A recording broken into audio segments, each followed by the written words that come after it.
Picture yourself walking down a rain-slicked city street late at night.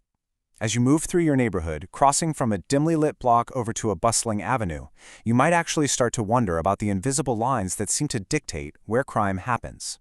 Why does one specific street corner feel fraught with risk, while literally just a block over, everything is completely quiet? It's kind of the ultimate urban mystery, isn't it? And what's wild is that 19th century researchers in Europe were hunting for the exact same answer to this question as today's cutting-edge data scientists.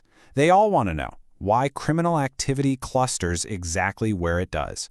So let's trace how the traditional, old-school detective's toolkit has been completely upgraded for the digital age. Section 1. The Classic Gumshoe. Tracing the Theoretical Foundations of Urban Crime. Okay, let's dive into this. Urban areas currently hold over half the global population, and historically, cities generate way higher rates of crime than rural areas. To figure out this whole urban equation, criminologists basically relied on two classic foundations for decades. First, you have the communities and crime tradition. This one focuses heavily on the people. It looks at social disorganization and collective efficacy, which is essentially just how much neighbors trust each other to maintain order. In total contrast, environmental criminology shifts the focus entirely away from the people and onto the places. It looks at the physical geography, the nodes, the paths, the edges of a city, and how everyday routine activities create this sort of geometric shape of crime. And get this, we have a statistic that brilliantly illustrates just how hyper-local that environmental focus really gets. Across tons of studies, researchers keep finding a staggering consistency. Half of all crime incidents in a city occur just 4.5% of its street segments. It's totally wild. Crime doesn't just blanket a whole neighborhood. It is deeply, deeply concentrated within very specific microplaces. Section 2. The Digital Dragnet. New data replaces the shoe leather detective. For a long time, researchers were mapping those microplaces using traditional data, things like 911 calls, FBI uniform crime reports, or victimization surveys. But honestly, those sources have massive blind spots. They suffer from huge underreporting, and a lot of times, they just reflect where police happen to be patrolling, not where all the crime is actually occurring. So welcome to the new evidence locker. We've completely moved away from just relying on subjective 911 calls. Now, researchers tap into 4 major new data streams. We've got social media to map ambient populations, GPS location data from apps and wearables that reveals exact footfall, transportation data like taxi rods showing the dynamic mobility flows of people moving through a city, and finally, using computer vision on satellite imagery to analyze high-resolution features like artificial lighting to see how environmental design actually shapes crime. But here's the catch, and it's a big one. A crucial flaw hidden inside this massive new dragnet is that much of this data was never actually meant to catch criminals. It was created by commercial platforms. That means it carries hidden biases based on who actually owns smart devices and uses those platforms. Think about it.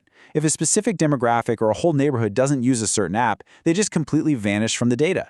Section 3. Algorithms on the Beat. New methods for parsing the digital city. Now, with this overwhelming, often super messy avalanche of new digital evidence, modern detectives are turning to algorithms. And to anchor the sheer scale and speed of this technological explosion, get this, 84% of all academic publications studying artificial intelligence and urban crime over the last 3 decades have been published just since 2020. That is an absolutely massive, lightning-fast shift. So, how are they actually using this tech? Well, take network science. Instead of treating every neighborhood like an isolated island, network science models the complex interdependencies between them. For instance, recent research uncovered something called triple neighborhood disadvantage. It turns out a neighborhood's homicide rate isn't just about what happens inside its own borders. It's directly impacted by the daily inflows and outflows of mobility from the other neighborhoods it's connected to. It's like a giant interconnected web. Another incredible tool they're using is agent-based modeling. Think of this as a way to safely simulate urban crime right inside a digital laboratory. Since you obviously can't run unethical real-world experiments, you can follow these steps. First, you program the behaviors of a simulated offender. Next, you set up the urban environment and the potential targets. And then, you just run the simulation to observe the macro-level patterns that emerge. It is such a powerful way to test theories safely. But without a doubt, one tool completely dominates the landscape. Machine and deep learning make up a whopping 73% of computational crime publications. These algorithms are just unbelievably flexible at processing massive data sets to forecast crime hotspots. However, and this is super important, the deployment of this tech in the real world, which is often called predictive policing, has sparked some major public controversy. In both the US and the EU, there are intense ongoing debates about how these algorithms can perpetuate racial bias and really discriminate against disadvantaged communities. Section 4. Beyond the crystal ball. Shifting from predicting to understanding. To act as a safeguard against those biased algorithms, we absolutely have to shift our focus. We have to move away from merely using AI as a magic crystal ball to predict where a crime will happen, and instead use it to uncover the actual causal drivers of why it happens. This is where machine learning can be used like a strict, disciplined captain. See, in observational research, humans have a lot of choices, which variables to include, how to restrict a sample, and that can sometimes lead to selective reporting, or p-hacking, where you just tweak the data until you find the result you want. But machine learning automates causal inference. Through complex techniques like ex-post robustness testing, multiverse analysis, testing treatment effect heterogeneity, and probabilistic administrative data linking. Essentially, the algorithm forces researchers to test thousands of different configurations just to ensure the findings are actually robust and not a statistical fluke. And we desperately need that algorithmic discipline because of things like the Weisbord paradox. This is a known inverse relationship in criminology, where small sample studies often end up publishing really inflated, unrealistic effect sizes. Traditional, human-driven research needs these rigorous, automated checks to lock down credible facts. Section 5. The global blind spots. The dark corners the machine cannot see. So even with the most advanced algorithms in the world, we arrive at this massive third-act twist. These high-tech networks have severe blind spots. State data doesn't just naturally reflect everything. It reflects historical priorities. Data tends to be the absolute richest for populations subject to intensive state contact, which means that, historically, state data infrastructure disproportionately tracks over-policed marginalized communities, while leaving massive gaps everywhere else. And remember, the algorithm can only ever learn from the data it's fed. And this creates a staggering global divide. Right now, most of our foundational crime theories were developed using this wealth of data from Western, mostly Anglo-American cities.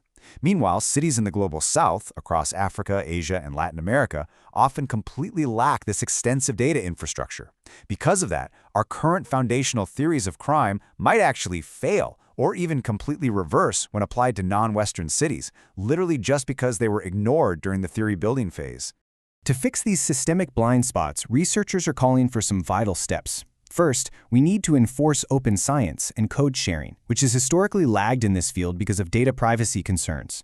To solve that privacy issue, we can start generating synthetic datasets that mirror the real data without exposing actual people. We also desperately need true transdisciplinary collaboration between criminologists and computer scientists, not just researchers chasing novelty in isolation. And finally, for sure, we must expand our research focus beyond just the West. Which brings us to the ultimate question. The digital detective's new toolkit is remarkably powerful. We can track human flows, simulate entire environments, and map millions of data points in a matter of seconds. But as we build these digital dragnets, who is the modern city really being designed to protect? It's a heavy ethical weight to ponder, and one that is absolutely going to shape the future of our urban spaces for decades to come. Keep asking these questions and keep exploring those unseen layers of the cities you walk through every single day.